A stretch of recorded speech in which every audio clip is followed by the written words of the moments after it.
क्रमवार तरीके से आपकी जानकारी के लिए, जिसको हम साझा भी करेंगे, ये पूरा नोट पढ़ देती हूं। दिल्ली में हर साल 6000 के करीब किडनैपिंग और अबडक्शन के मामले हो रहे हैं। दिल्ली में बच्चों के खिलाफ होने वाला अपराध हिंदुस्तान में सबसे ज्यादा है, 8080।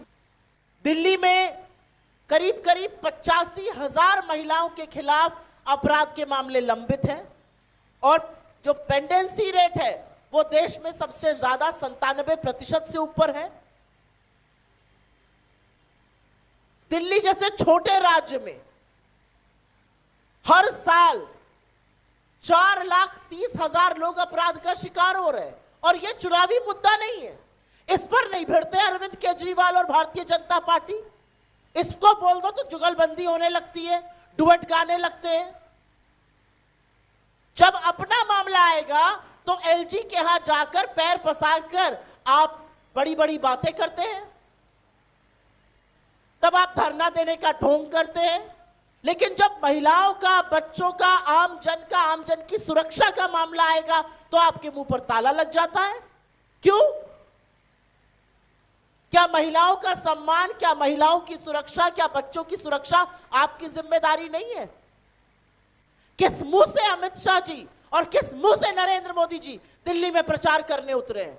26 साल दिल्ली ने बाहर रखा है, फिर खदेड़े जाएंगे, क्योंकि दिल्ली समझती है कि आपकी देखरेख में, आपकी छत्र छाया में दिल्ली अपराध की कैपिटल बनी हुई है। विश्व में, पूरे विश्व में दिल्ली में जो क्राइम रेट है वो 14241, 1424, जो विश्व में सबसे अधिक है।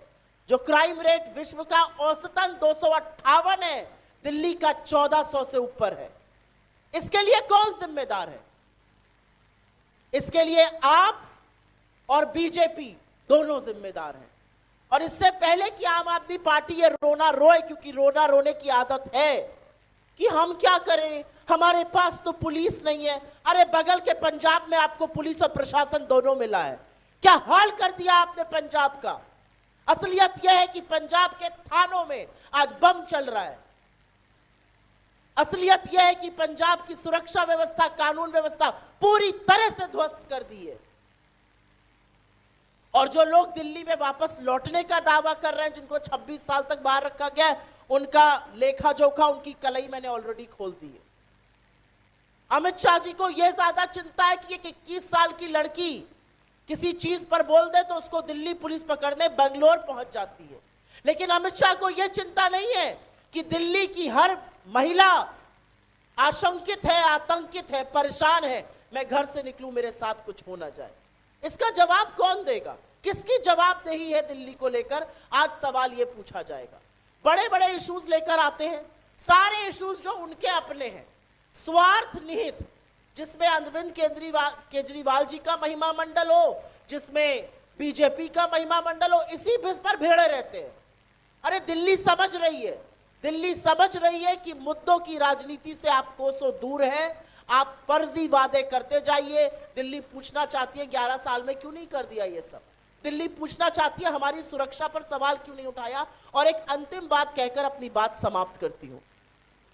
2012 में आप ही की तरह पत्रकार थी और पूरी निर्भीकता से ये जानते हुए कि केंद्र और दिल्ली की सरकार हर वो कदम उठा रही है जो निर्भया के अपराधियों के खिलाफ उठाना चाहिए, ये जानते हुए कि रात को 2:30 बजे जब निर्भया इलाज के लिए सिंगापुर जा रही थी तो टारमैक पर इस देश के प्रधानमंत्री, दिल्ली की मुख्यमंत्री और सोनिया जी मौजूद थे। ये जानते हुए कि जब दुर्भाग्यवश उसकी मौत हो गई और उसका शरीर, पार्थिव शरीर देश लाया गया, तो रात के 1:30 बजे इस देश के प्रधानमंत्री ने, दिल्ली की मुख्यमंत्री ने और सोनिया जी ने वहां पर खड़े होकर उनके परिवार के साथ ढांढस बंधाया।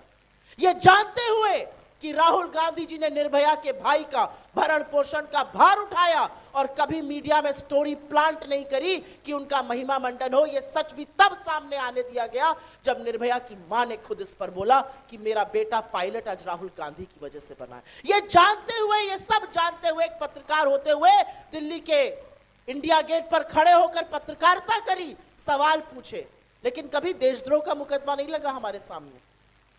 और अपने इर्द गिर्द बीजेपी वालों को देखा, अपने इर्द गिर्द आप वालों को देखा, लेकिन पिछले 11 साल से एक बार भी ना एक बीजेपी के मुंह से चू निकली, ना एक आपके मुंह से शब्द निकला, और बेधड़क अपराध बढ़ता रहा। जो गुना अपराध राष्ट्र की राजधानी दिल्ली में जो 80,000 होता था 2013 में, वो 3,20,000 पार कर गया, और इनमें से किसी के कान पर जू नहीं रहेंगी। आज सवाल यह है कि दिल्ली अपराध को बेधड़क होने पर, अपनी असुरक्षा पर आशंकित रहेगी या एक बड़ा फैसला करेगी।